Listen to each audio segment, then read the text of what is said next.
A very warm welcome to all the aspirants on our channel. In our today's lecture, we will going to cover Indus Valley Civilization. So let's start the lecture. So जैसा कि हम सब जानते हैं कि Indus valley civilisation बहुत ही important topic है हमारा, चाहे वो यूपीएससी का कोई भी एग्जामिनेशन हो या किसी भी स्टेट का पीएससी एग्जामिनेशन हो। इससे हर साल एक ना एक सवाल प्रीलिम्स में नहीं तो मेंस में आता ही आता है। तो सबसे पहले हम इसको पढ़ना कैसे स्टार्ट करेंगे। इंडस वैली सिविलाइजेशन को 3 फेजेस में पढ़ा जाता है। फर्स्टली है early Harappan, then mature Harappan, after that later Harappan. ये टाइम पीरियड जस्ट इसलिए बनाया गया है ताकि बस पढ़ने में आसानी हो। ठीक है, ये आर्कियोलॉजिस्ट ने इसको इसलिए बस रेडी किया है और बहुत थोड़े थोड़े ट्वीक से चेंजेस हैं, मतलब बहुत ऐसे कुछ बहुत मेजर चेंजेस नहीं है। हाँ, मेच्योर और लेटर के बीच में मेजर चेंजेस हैं, इसके बारे में हम आगे पढ़ेंगे। तो सबसे पहले हम टाइम पीरियड जान लेते हैं। 3000 बीसीई से 2600 बीसीई के बीच का जो टाइम पीरियड है इसको हम लोग अर्ली हड़प्पन कहते हैं। 2600 बीसीई से 1900 बीसीई के बीच का जो टाइम पीरियड है ये मैच्योर हड़प्पन कहलाता है। आफ्टर दैट 1900 से 1700 बीसीई के बीच का टाइम पीरियड को हम लोग लेटर हड़प्पन कहते हैं। इन तीनों ही टाइम फेजेस में सबसे इंपॉर्टेंट हमारा मैच्योर हड़प्पन है। फर्स्ट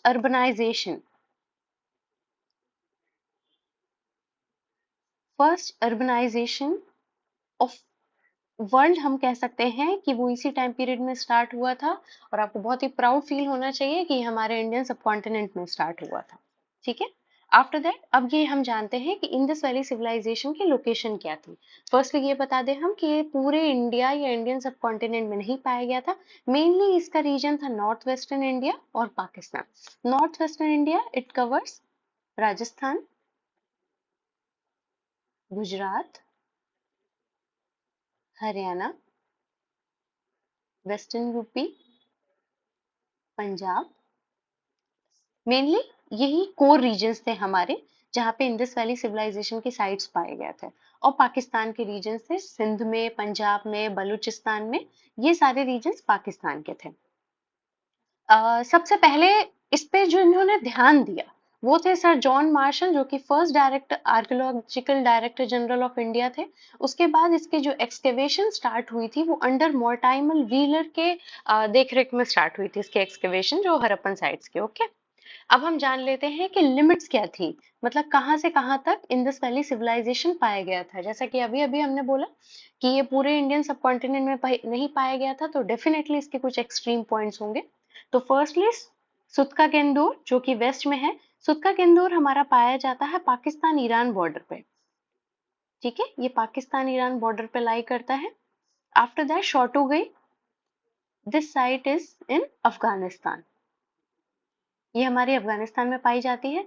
फिर आलमगीरपुर है, शॉर्टुगाई सबसे नॉर्दर्न साइड है हमारा इंडस वैली सिविलाइजेशन का। सुतका गेंदूर हमारा सबसे वेस्टर्न साइड है, ये पाकिस्तान ईरान बॉर्डर पे पाया जाता है इंडस वैली सिविलाइजेशन का। आलमगीरपुर ईस्टर्न साइड है, सबसे ईस्टर्न साइड है। इसका मतलब क्या है एक्सट्रीम पॉइंट्स का, कि इसके बियॉन्ड जो है इंडस वैली सिविलाइजेशन की कोई भी साइट्स नहीं पाई गई थी। और आलमगीरपुर ये हमारा है वेस्टर्न यूपी में, नियर मेरठ। मेरठ का नाम डेफिनेटली आप सबने सुना होगा। तो ये आलमगीरपुर हमारा मेरठ के पास का एरिया है। ये हमारा सबसे ईस्टर्न बाउंड्री है इंडस वैली सिविलाइजेशन का। फिर दैमाबाद है जो कि महाराष्ट्र में पाया जाता है, ये सबसे सदर्न साइट है हमारा इंडस वैली सिविलाइजेशन का। तो ये चारों पॉइंट्स है, इसको प्लीज लर्न कर लीजिएगा क्योंकि ये क्वेश्चंस आते ही रहते हैं मे बी स्टेट पीएससी में। उसके बाद हम बात करते हैं मेहरगढ़ की। मेहरगढ़ का इंपॉर्टेंस क्या है। आपको अगर लास्ट लेक्चर याद हो तो डेफिनेटली आपको याद होगा कि मेहरगढ़ हमारा नियोलिथिक साइट था। ठीक है, ये नियोलिथिक साइट था। और ये इंपॉर्टेंट क्यों था, क्योंकि फर्स्ट टाइम यहाँ पे वीट और बार्ले का प्रोडक्शन किया गया था। ठीक है, तो ये इसलिए ये अच्छा खासा रोल प्ले करता है इंडस वैली सिविलाइजेशन में, क्योंकि एग्रीकल्चर यहीं से ही एक्सटेंड होते हुए हमारा इंडस वैली सिविलाइजेशन की तरफ पहुंचा था। ठीक है, तो एग्रीकल्चर अगर हम कहेंगे कि जो एग्रीकल्चर इंडस वैली सिविलाइजेशन मतलब प्रैक्टिस करता था, तो वो मेहरगढ़ के थ्रू ट्रांसफर हुआ था। मेहरगढ़ ये रीजन हमारा पाकिस्तान में है, ये साइट हमारी न्यूलिथिक साइट है, ये पाकिस्तान में है। ठीक है, उसके बाद Indus valley civilisation after all क्यों है इतना इम्पोर्टेंट। फर्स्टली इम्पोर्टेंट इसलिए है क्योंकि ये फर्स्ट अर्बनाइजेशन फेज है। फर्स्ट अर्बन मतलब फर्स्ट सिटीज हमारी इसी टाइम पे पाई गई थी, इसी सिविलाइजेशन में पाई गई थी। और कुछ एग्जाम्पल है इसके प्लान टाउन्स के। प्लान टाउन्स का मतलब क्या होता है? प्लान टाउन्स का मतलब ये होता है कि आर्बिट्रेरली कुछ भी इंफ्रास्ट्रक्चर नहीं बनता, इसको जो है बहुत ही प्लानिंग के साथ ही बनाया जाता है, और ये होमोजेनियसली आसपास के जितने एरिया होते हैं उन सबका सेम सेम होता है। आजकल आप देखते ही होंगे जितनी भी ये लिविंग सोसाइटीज बनती हैं, ये सब प्लान्ड होती हैं। क्यों? क्योंकि आप देखते होंगे इनके अपार्टमेंट्स वगैरह सब एक जैसे एकदम दिखते हैं।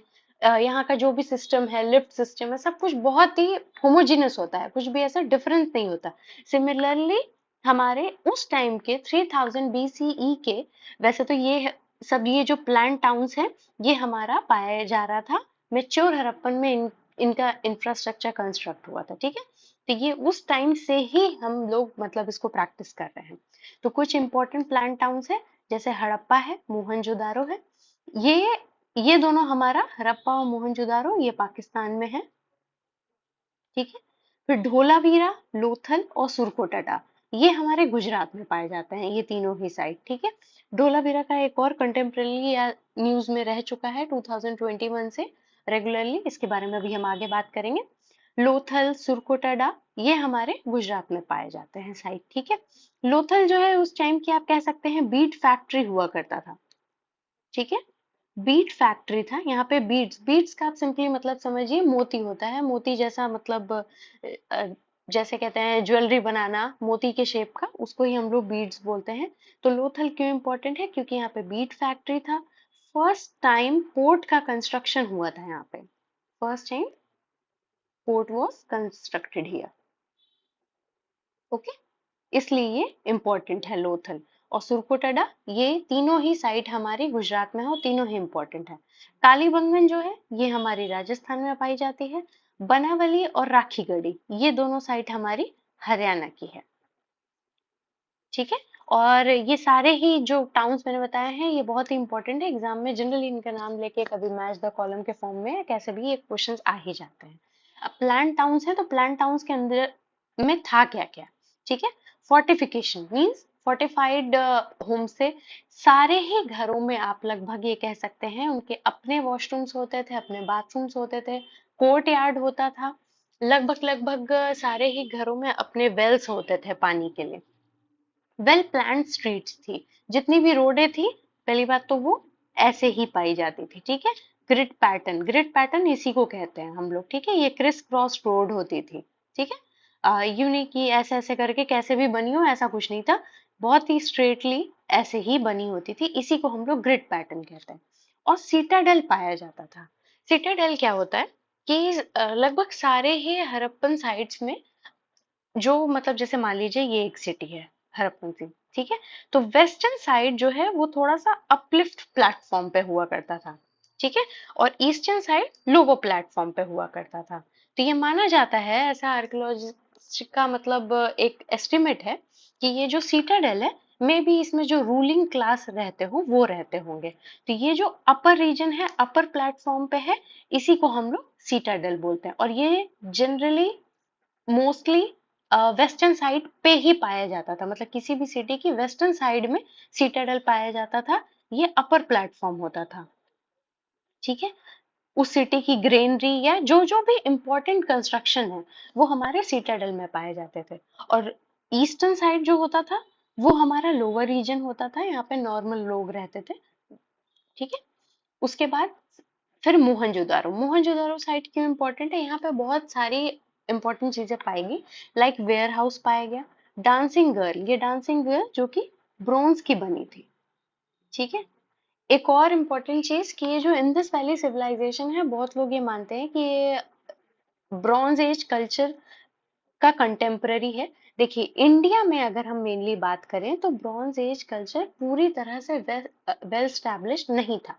पर हाँ, जैसे कि मेसोपोटामियन रीजन्स में, सुमेरियन रीजन्स में, इन सब जगहों पे ब्रॉन्ज कल्चर बहुत अच्छे से फॉलो हो रहा था। इट मीन्स वहाँ ब्रॉन्ज के यूटेंसिल वगैरह बहुत ही लार्ज स्केल में प्रोडक्शन हो रहा था। हमारे यहाँ पे इतना लार्ज स्केल में नहीं हो रहा था, मतलब इंडस वैली सिविलाइजेशन में ऐसा नहीं है कि हो ही नहीं रहा था। अब जैसे हम कुछ स्टैचू, डांसिंग गर्ल है, कुछ यूटेंसिल बनाते थे, पर उतना लार्ज स्केल पे प्रोडक्शन नहीं हो रहा था।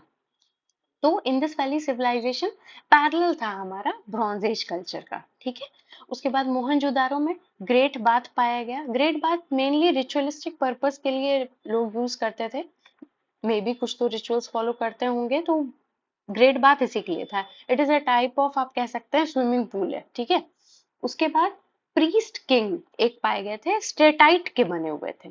स्टेटाइट क्या मटेरियल होता है? स्टेटाइट एक्चुअली मटेरियल होता है जिसको हम लोग कह सकते हैं in normal language soap stone, ठीक है। ये बहुत ही सॉफ्ट होता है, तो छेनी हथौड़ी की हेल्प से इसको तोड़ के इसको एक मूर्ति का आकार दिया जाता है, ठीक है।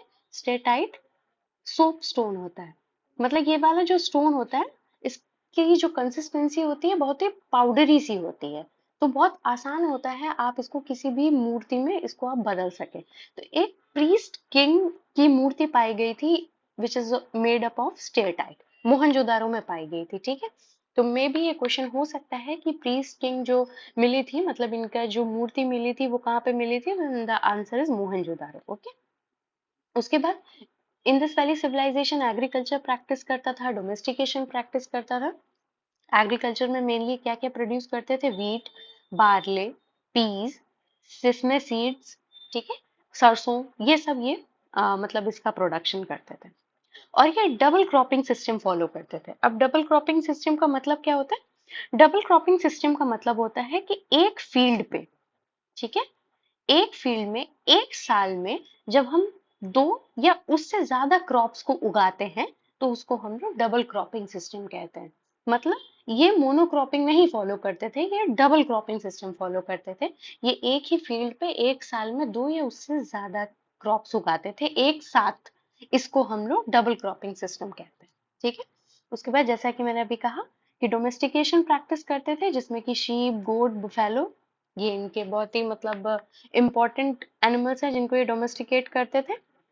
उसके बाद इस टाइम पे ये फिश खाते थे। अब आप यहाँ से ये देख सकते हैं जैसा कि नियोलिथिक कल्चर से ही या मीजोलिथिक कल्चर से ही फिशिंग स्टार्ट हो गई थी, तो आप ये देख सकते हैं कि ये कंटिन्यू है यहाँ पे। तो इससे आप ये समझ सकते हैं कि कोई भी कल्चर एज सच खत्म नहीं होता है, बस नए में कुछ ना कुछ एडवांसमेंट होता है, तो ये सिविलाइजेशन कंटिन्यूअस है। पढ़ने के लिए हम लोग डिफरेंट नेम्स देते हैं, कुछ ना कुछ एडवांसमेंट होती है, बस इतना ही होता है, ठीक है। उसके बाद कैटल्स, ये जो इंडस वैली सिविलाइजेशन के लोग थे, ये अपने कैटल्स को जेबू नाम से बुलाते थे, ओके। ये इस वक्त इसको जेबू नाम से बुलाते थे। तो अगर एग्जाम में सवाल आता है कि जेबू क्या डिनोट करता है, तो zebu it denotes cattle, okay, cattle of Indus valley civilisation. उसके बाद इस इंडस वैली सिविलाइजेशन में हमें एविडेंस मिले डियर, घड़ियाल, इसके भी, ठीक है। बट हाँ, हॉर्स का कोई भी एविडेंस नहीं मिला था, there is no evidence of horse. Please इसको बहुत अच्छे से याद रखिएगा क्योंकि ये सवाल आ चुका है कि क्या हॉर्स के एविडेंस इंडस वैली सिविलाइजेशन में मिले थे, तो नहीं, नहीं मिले थे, ठीक है। हॉर्सेस का हमारे यहाँ पे इंट्रोडक्शन एक तरह से आर्यंस ने किया था, जिसको हम आगे अभी ऋग्वैदिक पीरियड में पढ़ेंगे।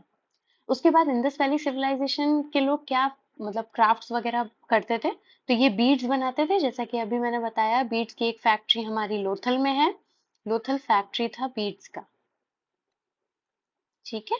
उसके बाद ऑर्नामेंट्स बनाते थे जैस्पर के, गोल्ड के, विद इन सिल्वर के भी, फेंस के, टेराकोटा एक्सेट्रा, इन सबको यूज करते हुए ये ज्वेलरी वगैरह बनाते थे। ये फेंस क्या मटेरियल होता है? ये जो फेंस मटेरियल होता है ये मेनली सिलिका का होता है मटेरियल, सिलिका प्लस गम, इन दोनों को यूज करके जो मटेरियल बनता था उसको फेंस किए, उस टाइम पे काफी कॉस्टली मटेरियल था।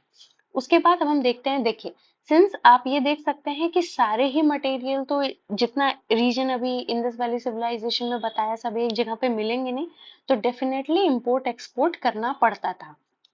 लॉन्ग डिस्टेंस ट्रेड जो हमारे नियोलिथिक पीरियड से स्टार्ट हो गए थे वो हमारे अभी भी कंटिन्यूड हैं। तो शेल कहाँ से आता था? शेल आता था नागेश्वर, बालाकोट से। नागेश्वर हमारा गुजरात में पाया जाता है, ये साइट, और बालाकोट हमारा पाकिस्तान में पाया जाता है, ठीक है। लापिस लाजूली कहाँ से पाया जाता आता था? ये शोटुगई, अफगानिस्तान से पाया जाता है, ठीक है। शोटुगई ये अब आप देख भी सकते हैं सबसे northern most Indus valley civilisation site भी है। कॉपर कहाँ से आता था? ये मेनली आता था राजस्थान और ओमान से। राजस्थान में खेतरी कॉपर माइन है, खेतरी कॉपर माइन। तो कॉपर हमारे राजस्थान से ही इंपोर्ट होके आते थे, या जहाँ पे भी जाना होता था, जो भी मटेरियल बनना होता था, जैसे ब्रॉन्ज बनना है, ब्रॉन्ज में कॉपर और टिन का यूज होता था, तो टिन हमारा ईरान से इंपोर्ट होके आ जाता था, टिन फ्रॉम ईरान। तो इन सब का यूज करते हुए ही ब्रॉन्ज को बनाते थे। अब आप ये समझ सकते हैं कि ब्रॉन्ज एज कल्चर इतने लार्ज स्केल पे इंडिया में क्यों नहीं आ पाया इंडस वैली के टाइम पे। रीजन ये था क्योंकि कॉपर टिन ये सारे ही जो रिसोर्सेज हैं, मेटल्स हैं, ये हमारे यहाँ पे बहुत ज्यादा मात्रा में नहीं मिलते थे। कॉपर को भी इंपोर्ट करना पड़ता था, राजस्थान में सिर्फ एक ही खेतरी कॉपर माइन थी यहाँ पे, या ओमान से मंगाना पड़ता था। टिन हम लोग को ईरान से मंगाना पड़ता था, इंडस वैली सिविलाइजेशन के लोगों को। इसलिए ब्रॉन्ज कल्चर बहुत अच्छे से स्टैब्लिश नहीं हो पाया इंडस वैली के टाइम पे, ठीक है। इस टाइम पे लोग जो है पॉटरी भी बनाते थे, जो कि वेल फायर्ड एंड बेक्ड होती थी, ठीक है। Black on red pottery mainly होती थी। इसका मतलब क्या है? ब्लैक कलर की पॉटरी होती थी, उस पर रेड कलर से डिजाइन बनाई जाती थी। और रेड कलर से मेनली डिजाइन होती किस चीज की थी?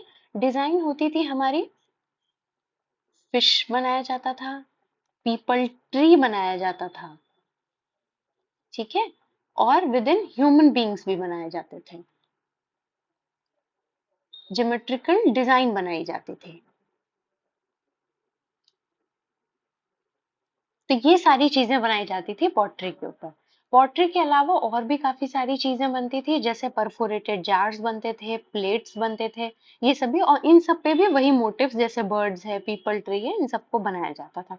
परफोरेटेड जार का मतलब ये होता है कि लाइक इस टाइप का जार होता था, इसमें होल्स होते थे, ठीक है। तो ये मेनली जो आज के टाइम पे छन्नी सीप काम करती है, उस टाइम पे परफोरेटेड जार्स वही रोल प्ले करता था। और ब्रॉन्ज एज सिविलाइजेशन, जैसा हम बता चुके हैं कि ब्रॉन्ज, नो डाउट ब्रॉन्ज के कुछ स्टैचूज बनाए गए थे, बुल है, एक डांसिंग गर्ल है, ये सब मोहनजोदारो में मिला, पर बहुत ही लार्ज स्केल पे नहीं बनाया जाता था। Although Indus valley civilisation parallel था हमारा ब्रॉन्ज एज कल्चर के। ब्रॉन्ज की नीडल्स है, फिश हुक्स है, रेजर्स है, विद इन ये सिर्फ ब्रॉन्ज की ही नहीं, कॉपर के भी ये सब पाए गए थे। मिरर बनता था इस टाइम पे कॉपर का। और इसके अलावा गॉडेस अर्थ बनते थे, ये मेनली पाए गए हैं टेराकोटा से बने हुए, ठीक है। टेराकोटा का क्या मतलब होता है?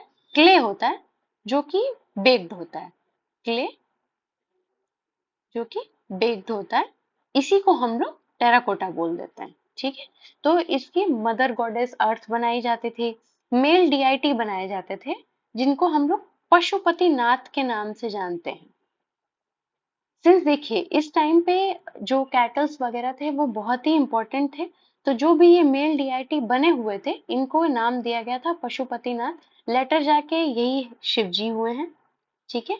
ये मेनली होते थे, उस टाइम पे माना जाता था कि ये एनिमल के गॉड है, ठीक है, गॉड ऑफ एनिमल्स।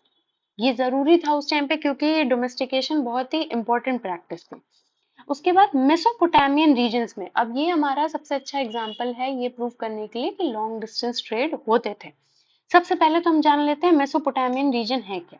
तो मेसोपोटामियन जो रीजन है, ये हमारा है इराक, टर्की,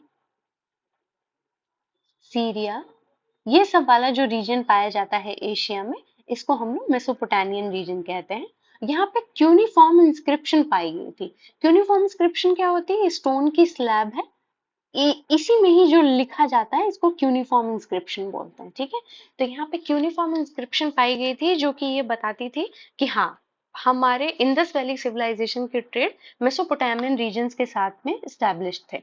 और ये लोग इन लोगों को मेलुहा बुलाते थे। मेलुहा क्या डिजिग्नेट करता है?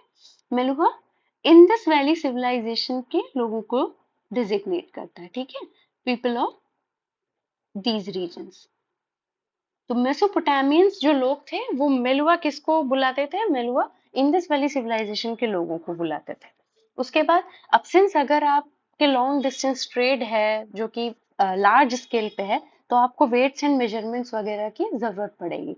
तो वेट्स, जिसको आज हम लोग बटकरा भी बोलते हैं, तो वेट्स वगैरह जो होती थी वो इस रेशियो में ही मतलब होता था, 1:2:4:8। तो आप देख सकते हैं कितना सिस्टमेटिक वे में ये लोग ट्रेड फॉलो करते थे।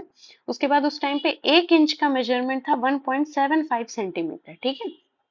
ये चर्ट जो है एक तरह का मटेरियल है जिससे हम लोग वेट्स वगैरह बनाते थे, जैसे स्टोन होता है तो ऐसे ही चर्ट है जिससे हम लोग वेट्स वगैरह बनाते थे। उसके बाद इस टाइम पे सील्स पाई जाती थी। सील्स जो है कई चीजों से बनती थी, स्टेटाइट की बनती थी, कॉपर की बनती थी, टेराकोटा की बनती थी। सील्स के कई सारे काम है। सील्स पहला तो एक आइडेंटिटी कार्ड की तरह भी होता था। Since long distance trade follow हो रहे हैं तो उस पे सामान पे सील्स वगैरह लगाने के लिए भी ये सब सील्स यूज होती थी। उसके बाद लोग एमुलेट की तरह भी यूज करते थे। आइडेंटिटी कार्ड, जो भी लोग जा रहे हैं ट्रेडिंग में उन सब का आइडेंटिटी चेक करना कि हाँ ये सामान कहाँ से आया है, कितना आया है, इन सब के लिए भी आइडेंटिटी कार्ड की तरह यूज होता था। एमुलेट्स मीन्स ताबीज होता है, ये ताबीज की तरह भी यूज होता था।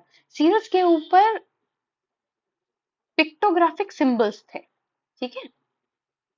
Pictographic symbol, since Indus valley civilisation से लोगों ने लिखना स्टार्ट कर दिया था, बट हाँ वो अभी तक पहली बात तो डिसाफर नहीं हो पाए हैं, मतलब अभी तक आर्कियोलॉजिस्ट नहीं समझ पाए हैं कि उसमें लिखा क्या था। बट हाँ मेनली ये लोग पिक्टोग्राफिक सिंबल्स का यूज करते थे, सेंटेंस का यूज नहीं करते थे कि ऐसे जैसे पूरा एक लाइन लिखी हो, नहीं, सेंटेंसेस का यूज नहीं करते थे। पिक्टोग्राफिक सिंबल्स का यूज करते थे, मतलब एक एक जो वर्ड थे वो कोई कोई सिंबल थे। तो ये सिंबल्स बने होते थे हमारे सील्स के ऊपर। उसके बाद इस टाइम पे लोग फेथ क्या फॉलो करते थे? फेथ मेनली ये लोग नेचर वर्शिपर थे। इस टाइम पे लोग नेचर वर्शिपर थे। तो फायर एल्टर पाया गया कालीबंगन में। कालीबंगन कहाँ है? राजस्थान में, ठीक है। ब्यूरियल्स पाए गए थे, जो इस टाइम पे डेड वंस जिनके मतलब बरी जो डेड बॉडी पाई गई, उसमें ये देखा गया कि एसेंशियल सामान थे, जैसे जार है, प्लेट है, ऑर्नामेंट है, इन सब के साथ लोगों को दफनाया जाता था। रीजन ये था क्योंकि ये लोग लाइफ आफ्टर डेथ पे बिलीव करते थे। They believe on life after death. वो ये मानते थे कि ये जो डेड वंस है इन लोगों को इन सब सामान की जरूरत पड़ेगी उस दुनिया में भी, इसलिए ये सारे एसेंशियल सामान के साथ लोगों को दफन करते थे। अब सिंस हम ये कह सकते हैं कि चूंकि होमोजेनस प्लानिंग थी, आसपास की जितनी भी सिटीज थी सब एक तरीके से ही डेवलप हुई थी, तो डेफिनेटली कोई तो एक अथॉरिटी होगी जो इन सब को देख रेख कर रही होगी, जो इतनी प्लानिंग से ही ये सारे टाउन्स बने हैं। तो अब ये जानना है कि क्या था सिस्टम, किंग क्वीन का था या आज की जैसे ये सिविक अथॉरिटी, जैसे सिविक अथॉरिटी का मतलब लाइक प्रेजेंट एरा में ये म्युनिसिपल कॉरपोरेशन होते हैं, तो इनको सिविक अथॉरिटी कहते हैं। तो या तो देखिए इन सब के ऊपर जो रूल करने वाली वो किसी टाइप की सिविक अथॉरिटी थी, या मे बी प्रीस्ट किंग था। प्रीस्ट किंग कैसे हम कह सकते हैं, यहाँ हमने ऊपर अभी देखा है कि मोहनजोदारो में एक प्रीस्ट किंग का हमें स्टैचू मिला था, स्टेटाइट का बना हुआ। तो मे बी उस वक्त रूल करने वाले, गवर्न करने वाले कोई प्रीस्ट किंग हो, या किसी तरह की सिविक अथॉरिटी गवर्न कर रही हो, या मे बी सिंस ये लोग लॉन्ग डिस्टेंस ट्रेड करते थे तो मे बी जो पॉलिटी है इन सबको गवर्न ट्रेडर्स करते हो, मे बी, ठीक है।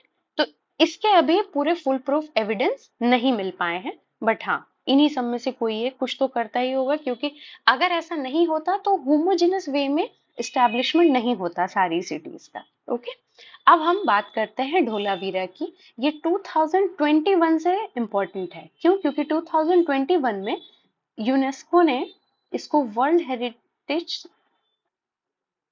साइट डिक्लेयर किया था, ठीक है, इसलिए ये इम्पोर्टेंट हो गया है। ये कहाँ पे है? धोलावीरा, गुजरात में। अब इसको क्यों किया यूनेस्को ने? इसका मेनली रीजन ये है कि ये सारे ही और जो भी साइट्स पाई गई हमारी ना हड़प्पन में, उनसे ये थोड़ा डिफरेंट है।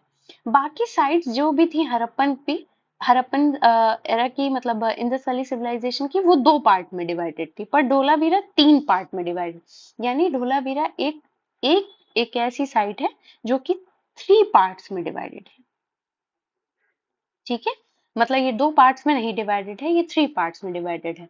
और धोलावीरा की क्या इंपॉर्टेंस है? यहाँ पे स्टेडियम पाए गए थे, और आज के टाइम पे आप देखते होंगे बड़े बड़े बैनर लगे होते हैं, तो धोलावीरा की साइड पे भी बैनर्स थे। ठीक है, इसमें वही पिक्टोग्राफिक लैंग्वेज में कुछ लिखा हुआ है, वो अभी तक डिसाइफर नहीं हो पाया, पर बैनर यहीं पे मिले थे धोलावीरा में ही। और क्या इंपॉर्टेंस है धोलावीरा की, ये जो पूरी सिटी है धोलावीरा की, ये वॉल्ड है, मतलब धोलावीरा वॉल्ड सिटी है। ठीक है, यही सब इन सब कुछ स्पेशलिटी की वजह से यूनेस्को वर्ल्ड हेरिटेज साइट ने इसको मतलब डिक्लेयर किया, वर्ल्ड हेरिटेज साइट यूनेस्को ने। ठीक है, यूनेस्को जो है यूनाइटेड नेशन की बॉडी है। इसके बाद हम बढ़ते हैं, जो मेगालिथिक ब्यूरियल साइट है जो कि साउथ इंडिया में पाई गई है। ठीक है, यहाँ पे ग्राफिटी मिला है हमें, मतलब साउथ इंडिया में इस टाइम पे हमको ग्राफिटी मिला है। ग्राफिटी का क्या मतलब होता है? ग्राफिटी का मतलब ये होता है कि स्टोन के स्लैब्स हैं, इन पे वही इंग्रेविंग की गई है। छेनी हथौड़ी, ये जो भी हमारे टूल्स होते हैं ना, स्टोन के टूल्स, इनकी हेल्प से जब कुछ लिखा जाता है, इसको हम लोग ग्राफिटी बोलते हैं। अब सिंस हम ये कह सकते हैं, ऐसा तो नहीं कि इंडस वैली सिविलाइजेशन है तो सिर्फ लॉन्ग डिस्टेंस ट्रेड कर रहा है, इनके जो है ट्रेड रिलेशन वगैरह साउथ इंडिया से भी स्टैब्लिश्ड है। इसी का प्रूफ है कि साउथ इंडिया में इस वक्त मेगालिथिक ब्यूरियल पॉट्स वगैरह थे, मेगालिथिक ब्यूरियल साइट थी। अब मेगालिथिक ब्यूरियल साइट पॉट्स के बारे में हम लोग आगे अपने अभी फर्दर लेक्चर्स में पढ़ेंगे। ठीक है, तो इन पे जो है ग्राफिटी की गई थी, तो इससे पता चला कि इंडस वैली सिविलाइजेशन का कुछ ना कुछ ट्रेड रिलेशन हमारे साउथ इंडिया से भी था। ठीक है, तो इंडस और तमिल कल्चर के बीच में रिलेशन हमारे मतलब मिले हैं, इसके जो है एविडेंस है हमारे पास। ठीक है, अब जिस टाइम पे Indus valley civilisation western India में स्टैब्लिश था, तो उस वक्त क्या हो रहा था अदर पार्ट्स ऑफ इंडिया में? Other parts of India means northern India हो गया, सदर्न इंडिया हो गया, सेंट्रल इंडिया हो गया। इन सब जगहों पे क्या चल रहा था? तो मीजोलिथिक और नियोलिथिक कल्चर, जो कि अभी हमने हमारे फर्स्ट लेक्चर में कवर किया, वही कंटिन्यू था मेनली नॉर्थ इंडिया और सेंट्रल इंडिया में। ठीक है, अब मीजोलिथिक और नियोलिथिक कल्चर की क्या इंपॉर्टेंस थी? मीजोलिथिक कल्चर में डोमेस्टिकेशन स्टार्ट हो गया था एनिमल्स का। Just for revision I am telling this, domestication start हो गया था, और नियोलिथिक कल्चर में एग्रीकल्चर स्टार्ट हो गया था। पर हाँ, प्रिमिटिव लेवल पे ही होता था, बहुत ज्यादा लार्ज स्केल में नहीं होता था, और एज वेल एज हंटर और गैदरर्स भी पाए जाते थे, हंटर्स एंड गैदरर्स। ठीक है, तो ये चूंकि इंडस वैली सिविलाइजेशन से वेस्टर्न साइड पे इंडिया के पाया गया था, तो बाकी जगहों पे भी तो लोग रह ही रहे थे, तो वो क्या फॉलो कर रहे थे? वो मीजोलिथिक और नियोलिथिक कल्चर ही फॉलो कर रहे थे। चाल्कोलिथिक कल्चर डेक्कन में फॉलो हो रहा था और वेस्टर्न इंडिया में, मीन्स हम इसको कह सकते हैं महाराष्ट्र के रीजन में, सदर्न गुजरात के रीजन में हमारा चाल्कोलिथिक कल्चर। चाल्कोलिथिक कल्चर ये सिंपली रिलेटेड है हमारा, इस टाइम पे कॉपर का यूज होता था टूल्स बनाने के लिए। ठीक है, कॉपर का यूज होता था, और जो हमारा सिविलाइजेशन था वो रूरल ही था, अर्बन नहीं था, रूरल था। और ये मेनली एग्रीकल्चर ही और पैस्टोरलिस्ट पीपल थे ये। ठीक है, ये हमारा चाल्कोलिथिक कल्चर की कुछ स्पेशलिटीज हैं। उसके बाद नियोलिथिक कल्चर फॉलो हो रहा था नॉर्दर्न इंडिया में। लास्ट लेक्चर में मैंने बताया था कि बुरजाहम जैसे कि साइट है हमारी, जो कि कश्मीर में है, बुरजाहम जो कि कश्मीर में है, ये नियोलिथिक कल्चर साइट है, और इनके ट्रेड रिलेशन थे हमारे आईवीसी के साथ। IVC means Indus valley civilization के साथ। ठीक है, तो नियोलिथिक कल्चर नॉर्दर्न इंडिया में फॉलो हो रहा था, और साउथ इंडिया के नॉर्दर्न पार्ट में, मतलब यानी कि northern part means Karnataka, Andhra Pradesh, इन सब जगह पे नियोलिथिक कल्चर फॉलो हो रहा था। और सदर्न पार्ट में hunting gathering, southern part means Kerala, Tamil Nadu, इन सब जगहों पे हंटिंग गैदरिंग ही फॉलो हो रही थी। तो हम इसको फिर से एक बार देख लेते हैं कि जिस वक्त इंडस वैली सिविलाइजेशन था, पैरेलल में और क्या क्या चल रहा था ऑल ओवर इंडिया में। तो मेनली मेसोलिथिक और नियोलिथिक कल्चर ही कंटिन्यू हो रहा था। डेक्कन और वेस्टर्न इंडिया में चाल्कोलिथिक कल्चर हो रहा था। चाल्कोलिथिक कल्चर की सबसे बड़ी स्पेशलिटी है कि इसमें कॉपर का यूज होना लार्ज स्केल पे स्टार्ट हो गया था। नॉर्दर्न इंडिया में और सेंट्रल इंडिया में नियोलिथिक कल्चर कंटिन्यू हो रहा था, और साउथ इंडिया का जो नॉर्दर्न पोर्शन है यानी कर्नाटका और आंध्र प्रदेश, इसमें हमारा नियोलिथिक कल्चर कंटिन्यू हो रहा था। और जो सदर्न रीजन है मींस केरला और साउथ सदर्न तमिलनाडु, इन सब जगहों पे हमारा हंटिंग गैदरिंग ही कंटिन्यू हो रहा था। अब देख सकते हैं हंटिंग गैदरिंग क्यों कंटिन्यू हो रहा था। वेस्ट वेस्टर्न घाट्स वगैरह पाए जाते थे, तो अभी भी यहाँ पे एग्रीकल्चर करना उतना आसान नहीं था, इसीलिए हंटिंग गैदरिंग ही कंटिन्यूड हो रहा था। अब उसके बाद हम ये देखते हैं कि इंडस वैली सिविलाइजेशन डिक्लिनेशन कब से स्टार्ट हुआ। तो इसका मेनली डिक्लाइन स्टार्ट हुआ 1900 बीसी से। ये टाइम पीरियड हमारा लेटर फेज का है, later phase of Indus valley civilisation, ठीक है। और मेनली देखिए इसके रीजन पूरी तरह से डिसाइफर नहीं हो पाए हैं, आर्कियोलॉजिस्ट पूरी तरह से कंफर्म नहीं है कि मेन रीजन क्या था, और कोई एक रीजन है भी नहीं। ये कॉम्बिनेशन ऑफ रीजंस की वजह से डिक्लाइन इनका स्टार्ट हुआ था, जिसमें कि चेंजेस इन क्लाइमेट स्टार्ट हुआ था, ड्रॉट पड़ रहा था किसी किसी रीजन में, कहीं पे फ्लड आ रहा था क्योंकि रिवर्स अपना जो है शिफ्ट कर रही थी कोर्सेस, ठीक है, तो फ्लड आ रहा था। और कुछ आर्कियोलॉजिस्ट ये भी मानते हैं कि आर्यंस की वजह से भी, मतलब क्योंकि आर्यंस इस टाइम पे आ रहे थे, आर्यंस आ रहे थे हमारे सेंट्रल एशिया और सदर्न रशिया, इन सब जगहों से आर्यंस के इन्वेजन की वजह से भी हमारा डिक्लिनेशन स्टार्ट हुआ था इंडस वैली सिविलाइजेशन का। तो आज का लेक्चर हम अपना यहीं पे एंड करते हैं, हम मिलते हैं अपने नेक्स्ट लेक्चर में। Stay tune and please subscribe our channel.